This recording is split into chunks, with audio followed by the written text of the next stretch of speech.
Bonjour tout le monde.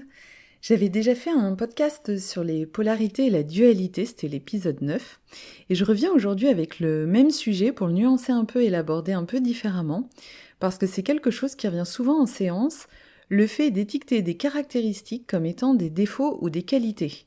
Et d'ailleurs, bien souvent, les personnes s'attribuent facilement les défauts et ont du mal à reconnaître leurs qualités. Alors le fait d'employer ces termes, défaut, qualité, conduit selon moi à une impasse intellectuelle parce qu'ils induisent un jugement de valeur. C'est mal d'avoir des défauts, et d'ailleurs faudrait les modifier, et c'est bien d'avoir des qualités, mais faut pas trop le dire non plus parce que sinon ça passe pour de l'orgueil, et ça c'est un vilain défaut.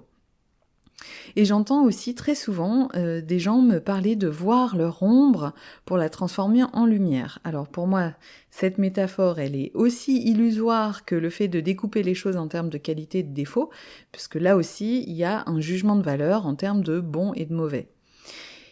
Et donc ce que j'ai envie de vous proposer aujourd'hui, c'est simplement de voir tout ça en termes de propriétés, d'attributs qu'on va pouvoir utiliser en fonction des situations. Plus on reconnaît ces attributs comme des outils, et plus on a les ressources nécessaires pour agir en adéquation à une situation donnée. Par exemple, quelqu'un qui est organisé, structuré, carré, va utiliser ces ressources-là pour faire de la comptabilité, et là, c'est parfaitement adapté.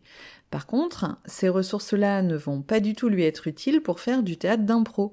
Ce dont il a besoin pour faire de l'improvisation et aussi pour que ça matche avec le public, c'est d'être adaptable, mobile, spontané et audacieux. Donc la proposition, c'est de mettre en relation vos caractéristiques avec des situations, avec des contextes. Parce qu'en fait, prises toutes seules, dans l'absolu, ces caractéristiques n'ont en fait aucun sens. Ce qui compte, c'est vraiment de les mettre en relation avec un contexte. Et puis, c'est de voir aussi qu'on a plein d'opportunités pour acquérir des ressources complémentaires à celles qu'on a déjà. Souvent, on se définit par rapport à ces attributs. Je suis ceci, je ne suis pas cela. Et ça part souvent d'expériences passées parce qu'on a vu, cru ou expérimenté qu'être comme si c'était pas bien, sans d'ailleurs s'interroger sur le réel bien fondé de la chose. Et en fait, on peut faire plein d'expériences pour acquérir différents savoir-faire, différents savoir-être, afin de devenir de plus en plus adaptés à notre environnement, c'est-à-dire pour être en mesure de donner des réponses appropriées à un contexte. Et donc ce qu'on appelle un défaut, c'est simplement le fait d'utiliser une ressource qui ne colle pas au contexte.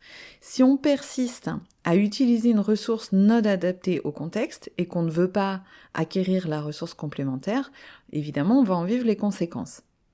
Et donc, une personne qui continue coûte que coûte à être organisée, structurée, carrée, sans intégrer la possibilité d'être mobile, adaptable et spontanée, elle devient alors rigide, routinière et bloquée, là où le contexte demande à sortir du cadre. Je pense par exemple à une personne qui s'accroche à un boulot qu'elle fait depuis 10 ans, alors que toute l'organisation et l'ambiance a changé et qu'elle a besoin de changer de travail pour s'actualiser ou pour évoluer. Et de la même façon, une personne qui continue coûte que coûte à être adaptable, mobile et spontanée, sans acquérir la possibilité complémentaire d'être mesurée, structurée et réfléchie, devient impulsive, inconséquente ou imprudente dans un contexte qui demande à respecter un cadre. Et là, je pense par exemple à un militaire qui agirait comme un chien fou au lieu de respecter le cadre qui protège tout le groupe.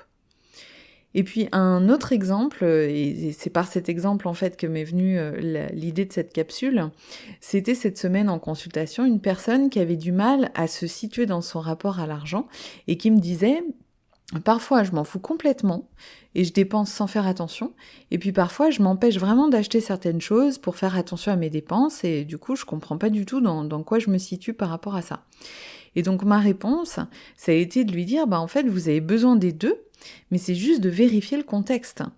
Donc parfois c'est pertinent de prévoir et de sécuriser, et parfois faut savoir investir et miser. Donc voilà, c'est ça que je voulais vous proposer aujourd'hui, c'était l'idée de reconsidérer ce que vous estimez être vos pires défauts, en les voyant plutôt comme des ressources, de contacter ou d'acquérir la ressource complémentaire, et de voir surtout dans quel contexte tout ça pourrait vous être utile.